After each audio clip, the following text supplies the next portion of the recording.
Hi ಎಲ್ರಿಗೂ ನಮಸ್ಕಾರ. Welcome to ಸುಮ್ಮಿ ಜಗತ್ತು. ಎಲ್ಲರೂ ಹೇಗಿದ್ದೀರಾ? ಚೆನ್ನಾಗಿದ್ದೀರಾ ಅಂದ್ಕೊಂಡು ಇವತ್ತಿನ ವೀಡಿಯೋನ ಸ್ಟಾರ್ಟ್ ಮಾಡ್ತಾ ಇದ್ದೀನಿ. ಇವತ್ತಿನ ವಿಡಿಯೋ ಬಂದು ನಾನು ನುಪ್ಪಟ್ಟು ಮಸಾಲಾನ ಮನೆಯಲ್ಲೇ ಹೇಗೆ ಮಾಡೋದು ಅಂತ ತೋರಿಸ್ಕೊಡ್ತಾ ಇದ್ದೀನಿ.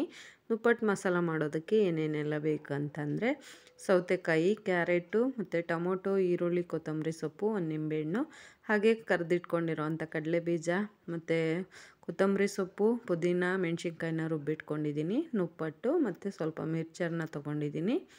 ಇದನ್ನೆಲ್ಲ ಹಾಕಿ ಮಿಕ್ಸ್ ಮಾಡಿ ನುಪ್ಪಟ್ಟು ಮಸಾಲ ಮಾಡೋದು ಹೇಗೆ ಅಂತ ನೋಡೋಣ ಬನ್ನಿ.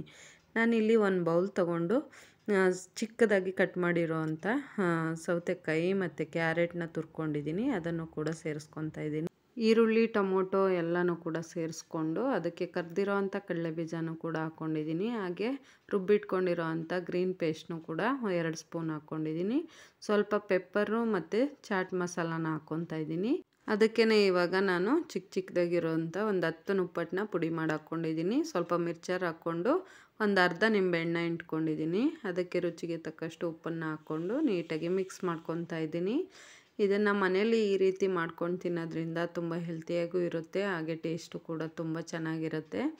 ನಾನಿಲ್ಲಿ ಮಿಕ್ಸ್ ಮಾಡಿ ಬೌಲ್ಗೆ ಹಾಕ್ಕೊತಾ ಇದ್ದೀನಿ. ಅದ್ರ ಮೇಲೆ ಸ್ವಲ್ಪ ಮಿರ್ಚರ್ನ ಹಾಕ್ಕೊಂಡು ತಿಂತಾಯಿದ್ರೆ ತುಂಬ ಚೆನ್ನಾಗಿರುತ್ತೆ. ಈ ರೆಸಿಪಿನ ನೀವು ಒಂದು ಸರಿ ಟ್ರೈ ಮಾಡಿ, ನಿಮಗೆಲ್ಲ ಇಷ್ಟ ಆಗುತ್ತೆ ಅಂದ್ಕೊತೀನಿ. ಇಷ್ಟ ಆದಲ್ಲಿ ಪ್ಲೀಸ್ ಒಂದು ಲೈಕ್ ಮಾಡಿ, ಶೇರ್ ಮಾಡಿ, ಕಮೆಂಟ್ ಮಾಡಿ. ಹಾಗೆ ಯಾರೆಲ್ಲ ನಮ್ಮ ಚಾನಲ್ನ ಫಸ್ಟ್ ಟೈಮ್ ನೋಡ್ತಾ ಇದ್ದೀರಾ ಪ್ಲೀಸ್ ಸಬ್ಸ್ಕ್ರೈಬ್ ಮಾಡ್ಕೊಂಡು ನೋಡಿ ಅಂತ ಹೇಳ್ತಾ ಇವತ್ತಿನ ವಿಡಿಯೋನ ಮುಗಿಸ್ತಾ ಇದ್ದೀನಿ.